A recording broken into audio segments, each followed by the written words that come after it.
من اومدم که ویدیوی جدیدم رو ضبط بکنم. حالا این لوکیشنی بود که به نظرم خوب اومد و شروع کردم به تصویر برداری. بعد ابرها هی کنار میره، هی نور آفتاب میخوره بهم، بعد دوباره ابرا میاد، نور آفتاب از رو صورتم برداشته میشه. بعد به خودم گفتم بذار برم خونه این ویدیو رو ضبط بکنم، شاید اونجا دیگه نور تغییر نکنه. رفتم خونه، بعد دیدم که یه صداهایی میاد مثل صدای پکیج یا صدای سگا یا یه چیزی که حواس منو پرت بکنه. گفتم نه اینجام خوب نیست. دوباره اومدم برگشتم پایین و شروع کردم به رکورد کردن. بعد به خودم گفتم وای بذار صدا رو چک بکنم ببینم اصلا صدامو چجوری داره ضبط میکنه. و یه لحظه به خودم اومدم دیدم که 1 ساعت و نیم گذشته و من هی با این حساسیت و وسواسی که دارم به خرج میدم اصلا هیچ کاری عملا انجام ندادم، چون منجر به ضبط ویدیویی که به دلم بشینه و بعد بخوام منتشرش بکنم نشده. به این میگن چی؟ کمالگرایی. حالا امیدوارم که شما مگر این کمالگرایی در وجودتون احساس میکنید خیلی زیاد نباشه. اگه کم باشه باعث میشه که ما سعی بکنیم کارمون رو با کیفیت ارائه بدیم. به نظر من کمالگرایی تا حد کمش بدم نیست، اما اگه باعث بشه شما به طور وسواسگونه رو تمامی اجزا و تمامی بخشای کارتون جوری حساس بشید که باعث بشه اصلا اون کار انجام ندین یا تمام مراحلی که تا الان انجام دادین رو بزنی خراب بکنید، اینه که بده. پس تصمیم گرفتم بپذیرم که اومدم تو طبیعت ویدیو بگیرم. سر صدای اطراف ممکنه بیاد، نور ممکنه تغییر کنه، یه جا ممکنه یه صدایی بشنوم که اون صدا باعث بشه تمرکزم رو از دست بدم. من اینو پذیرفتم و با این شرایط تصمیم گرفتم این ویدیو رو براتون ضبط بکنم. ویدیویی که براتون امروز در نظر گرفتم یه آموزش قالب سازیه. آموزش قالب سازی قبلی رو شما خیلی دوست داشتید و من از ویدیوها متوجه شدم که مورد استقبالتون قرار گرفته. به همین خاطر تصمیم گرفتم یه آموزش قالب سازی دیگر رو هم داشته باشیم. حالا نهایت تلاشمو کردم یه سری نکاتی که تو آموزش قبلی نبود تو این یکی ویدیوه باشه و یه سری نکاتی که اونجا گفته شد و دیگه شما با اصول اولیه قالب سازی آشنا شدید تو این یکی ویدیو جدیده نباشه. یعنی سعی کردم که مطالب متفاوت باشه و همچنان در این حال این دوتا ویدیو تکمیل کننده همدیگه باشن.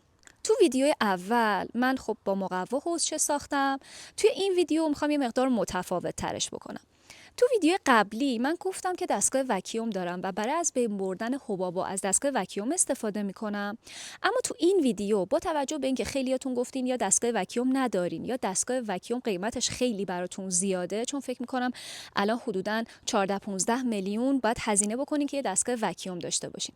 به همین خاطر تصمیم گرفتم یه روشی رو که خودم ابداعش کردم براتون تو این ویدیو بگم. یه آموزش خیلی جالبیه که قالبا رو طوری میسازین که اگر دستگاه وکیوم هم نداشته باشید سطح داخلی قالبتون کاملا یک دست و براق و شفاف باشه. چون اگر که قسمت داخلی قالب سیلیکونی شما حباب داشته باشه، بعدن که رزین میریزین داخل اون قالب و قطعه رو از داخل قالب خارج میکنین، یه سری نقاط ریز ریزی که انگار با سوزن زدی روی سطح قطعه شبیه به حباب به نظر میرسه. بعضی از بچه‌ها میگن ما مثلا کار کردیم توی قالب، داخلش که کار کردیم کارو در آوردیم حباب زده. یه وقتایی بله به خاطر حباب این مشکل پیش میاد، ولی خیلی از مواقع به خاطر اون قالب سیلیکونیه. چون همونطوری که تو ویدیو قبل گفتم حتی اگه اثر انگشتتونم روی قطعه باشه و ازش قالب بگیرید، همون اثر انگشتم بعدن تو قطعه‌ای که تکثیر میکنین داخل اون قالب کاملا مشخصه. خب ببینید من چقدر دوستتون دارم، چقدر به فکرتونم. یه روشی رو بهتون اینجا یاد دادم که بتونین بدون دستگاه وکیوم هم قالب سیلیکونی بسازید. بریم ما هم دیگه این ویدیو رو ببینیم. امیدوارم این نوری که الان داره به چهره من میخوره واقعا باعث نشه بعد از این که اومدم سراغ ادیت کردنش همه این ویدیو رو پاک بکنم و همه زحمات و تلاشم از بین بره. بریم. قطعه‌ای که میبینین من اینجا ساختم کاملا کار طراحیشو خودم انجام دادم، اما یه نمونه اولیه داشته که من از اون نمونه اولیه یه قالب سیلیکونی ساختم. حالا اون نمونه اولیه چی بود؟ یه جا خودکاری آکواریومی که جدیداً خیلی توی لوازم تحریری‌ها یا فروشگاه‌ها ترند شده. تصمیم گرفتم از این قطعه قالب سیلیکونی بسازم. سطحشو با شیشه پاکن و دستمال کاغذی کامل تمیز کردم که نه چرب باشه نه رد اثر انگشت روش باشه. از یه لیبل اینجا استفاده میکنم، قطعه رو روش فیکس میکنم و خب قطعاتی که ما به این شکل میخوایم ازشون قالب بگیریم حتما باید یه سطح مقطع صاف براش پیدا بکنیم. حالا درسته که قسمت پایینش یک مقدار گوده، اما از همون دیواره هایی که داره به خوبی روی لیبل فیکس میشه. تو آموزش قبلی که توی همین چنل هست و میتونید ببینید، آموزش ساخت قالب سیلیکونی، من برای حوضچه از مقوا استفاده کردم. اما میخواستم اینجا یه روش دیگرم بهتون بگم، اونم استفاده از ظروف یک بار مصرفه که خیلی گزینه خوب و راحتی برای ساخت حوضچه قالب سیلیکونی تونه. کف این سطل یک بار مصرف رو با استفاده از قیچی کاملا کات میکنم. بعدم قطعه‌مو که آمادش کردم و روی لیبل فیکسش کردم میارم و این حوضچه رو روش قرار میدم. همونطور که میبینین نباید ابعاد این سطل خیلی بزرگتر باشه چون خیلی مقدار بیشتری سیلیکون استفاده میشه. همچنین نباید اونقدر کوچیک باشه که فاصله بین لبه این سطل یک بار مصرف و خود قطعه نباشه و من نتونم فضایی برای اون ضخامت دور قالب سیلیکونیم تعبیه کنم. حالا بعد از فیکس کردن همه اینا، دور تا دور این حوضچه رو از قسمت بیرون با چسب حرارتی کاملا آب بندیش میکنم و لطفا چنل منو سابسکرایب داشته باشین چون توی 2 ویدیو قبلی من کامل بهتون یاد دادم که چطور قالب سیلیکونی بسازین و توی اون ویدیو هم خیلی نکات مهمی هست که برای اینکه دیگه این ویدیو تکراری نشه من به اون نکات نمیپردازم توی این ویدیو. اما خب تصمیم گرفتم تو این ویدیو هم به یه سری نکات بپردازم که توی ویدیوی آموزش قالب سازی قبلی نبود. خب تو اون ویدیو ما با ترکیب سیلیکون کاملا آشنا شدیم و اینجا هم من سیلیکونم رو ترکیب کردم و میخوام از رنگ طلایی برای قالبم استفاده بکنم و اول یک مقدار کم از سیلیکونم رو بر میدارم و کار رنگسابی رو انجام میدم چون همونطور که میدونین اگه همون ابتدا من پودر رو تو کل حجم سیلیکونم بخوام بریزم، پودر من گوله و دونه میشه. پس یه مقدار کم از سیلیکونم رو بر میدارم و بعد اون رنگی رو که دوست دارم که قالبم داشته باشه بهش اضافه میکنم.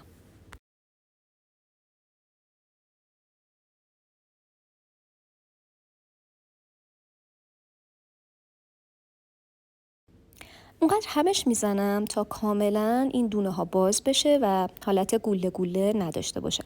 همچنین باید سرعت عملم هم مناسب باشه چون اگه خیلی لفتش بدم این مرحله رو، سیلیکونی که ترکیبش کردم خیلی زود مرحله پختش انجام میشه و میبنده. خیلی از بچه‌ها به من گفتن که خانم آریان نژاد ما دستگاه وکیوم نداریم یا خب قیمتش خیلی برامون زیاده نمیتونیم تهیه بکنیم. به من یه روشی رو یاد بدید که بتونم بدون استفاده از دستگاه وکیوم یه قالبی داشته باشم که حباب نداشته باشه سطح داخلیش. منم تصمیم گرفتم براتون تو این ویدیو توضیح بدم چجوری میتونین قالبای 2 مرحله‌ای رو بسازین که دیگه نیازی نباشه دستگاه وکیوم تهیه بکنین. من اینجا حجم زیادی سیلیکون درست کردم و شما به این موضوع توجه نداشته باشید.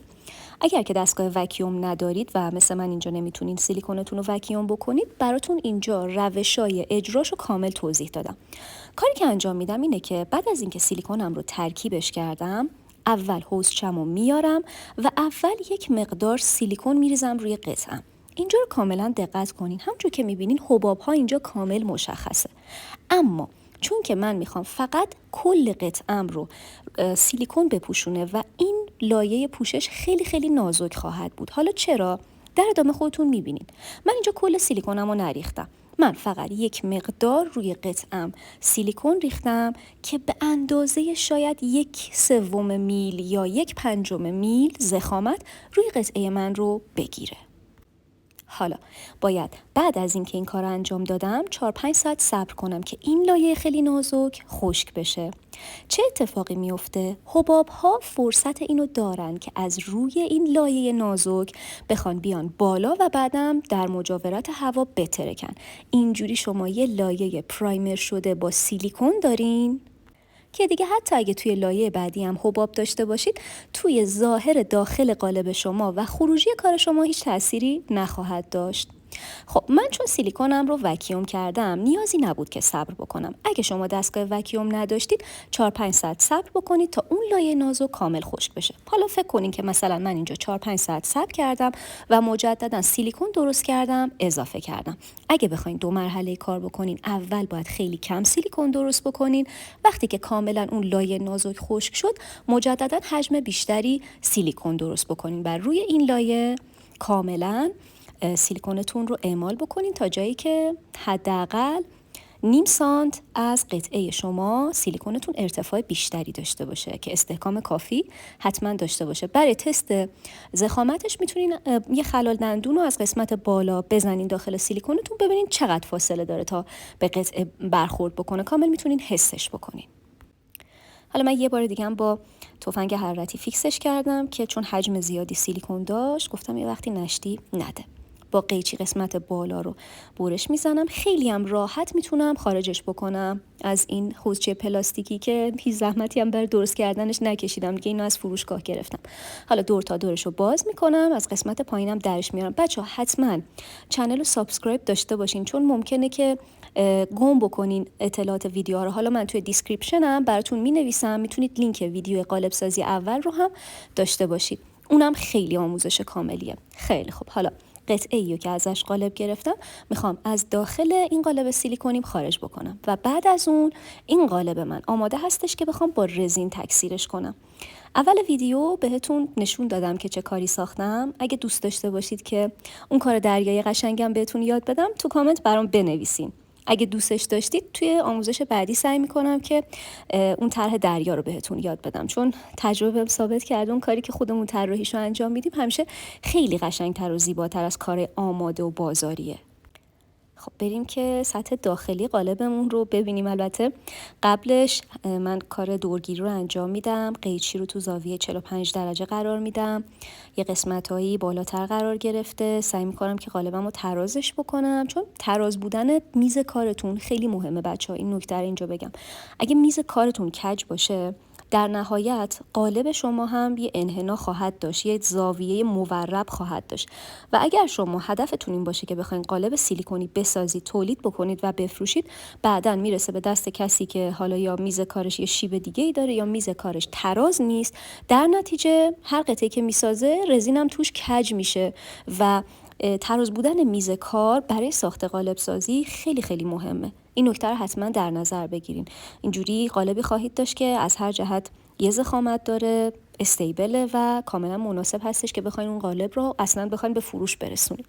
خیلی خوب، اینم سطح داخلی قالب. حالا بریم که فشارش بدیم ببینین که چقدر براقه، چقدر تمیزه و این قالب بی‌نقصه، هیچ مشکلی نداره، از نظر من فوق‌العاده است.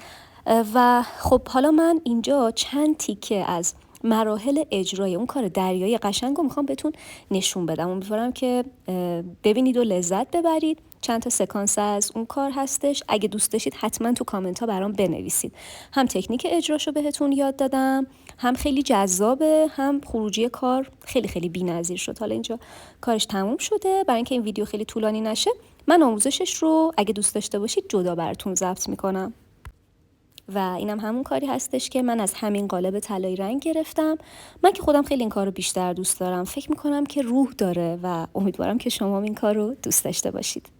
خب ممنونم که این ویدیو رو دیدین بچه ها. قسمت آخرش همونطور که دیدین چند تا سکانس از نحوه اجرای این قطعه دریایی قشنگ رو هم براتون تو دل این آموزش گذاشته بودم، چون من تازه یوتیوب رو شروع کردم و دقیقا نمیدونم که شما به عنوان دوستای من، خواهرای من، برادرای من چه محتوایی دوست دارین. خب من 10 ساله که تو اینستاگرام هستم، اونجا تقریبا دستم اومده که بچه ها چه ویدیوهایی دوست دارن، چه سبک محتوایی دوست دارن. اما توی یوتیوب چون خیلی به صورت تخصصی تر دارم روی آموزش زوم میکنم، واقعیتش رو بخواین نمیدونم دقیقاً دنبال چه سوژه هایی بگردم و این زمان میبره که هم شما بدونین تو این چنل داره چه اتفاقی میفته، بیشتر با من آشنا بشین و هم من بیشتر با علاقه و سلیقه شما آشنا بشم.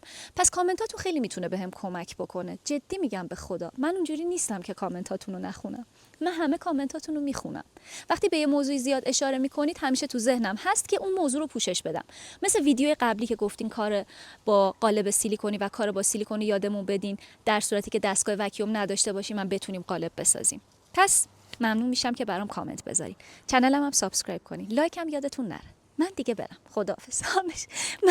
من یه چیز بگم. من میکروفون قبلی که گرفته بودم سیم داشت، بعد تو این فاصله از دوربین وای میستادم، بعد دقیقاً حس کردم وصلم و با یه چیزی مثلا یه بندی در بند این دوربینم، هی میخواستم مثلا یه حرکتی، من خیلی آخه وروجکم، خیلی ورجه میکنم، هی میخواستم حرکت کنم به اطراف و گفتم نه الان سیم کنده میشه، ولی ببین هیچ سیمی وجود نداره. این میکروفون وایرلسه. و ببینید چقدر وقتی آدم یه مدت توی یه شرایطی قرار میگیره چقدر به اون شرایط عادت میکنه. من اینقدر اینجوری وایسادم ویدیو گرفتم، این سیم داشت، حس کردم واقعا الان اگه حرکت بکنم یه اتفاق بدی میفته، ولی خب واقعا سیمی وجود نداشت. من چرا از اول تا آخر ویدیو اینجوری خشکم زد، دلم بر خودم سوخت. خب بازم ممنونم از اینکه تا پایان ویدیو همراه هم بودین. تا ویدیوی آموزشی دیگه، بدرود.